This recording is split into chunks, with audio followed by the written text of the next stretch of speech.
Poolisiin biltiginnaan loon gurguree akkuma gartaan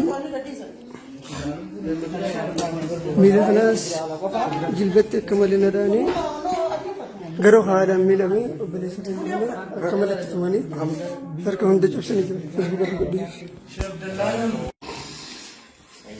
Boolee Bikaalitti osoo uummata naftanyaa wajjin wal lolaa jirru obboleessa keenya kana poolisiin naftanyaa walii bilbiltee wal yaamtee nan bifne harka kana cabsanii jiran akkuma harkaa jirtanii. Anas miila kanarra dhadhaanii cinaachillee nadhaarrafu cinaacha kiyyilleen akka malee miidhamee jira. Sanilleen akka malee tumamee jira. Ijoollee hedduu asitti tumaa jiran.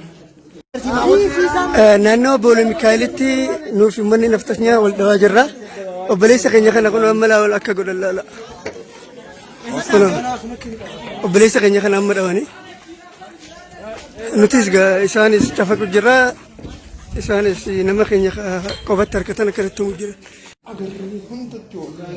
Akkam jirtu nagaa keessanii nuufi uummanni naftanyaa wal lollee uummata naftanyaa wal lolanii turre isaanii mana galaa jiranii nuti ammoo qeeroo teenya tumanii lafee caccabsanii akka malitti dhiiga hunda nurraa yaasanii jechuudha. Mataan kiyya mee mataarratti naqabe.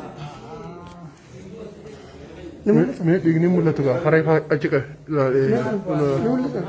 dhiigni nula. Harkinis kun kan egaa keessa kan egaa nu harkanii kun obboleessa keenya kanaas harka cabsanii jiranii keessa jirti gaa ijoolleen. Hedduutu waaywaachuu jira. Hedduu waaywaachuu jira. Ka harki cabee jira. Ka miilli cabee jira. Ka mataa isaa adda basheeshanii carqeen maranii keessa jiru jira.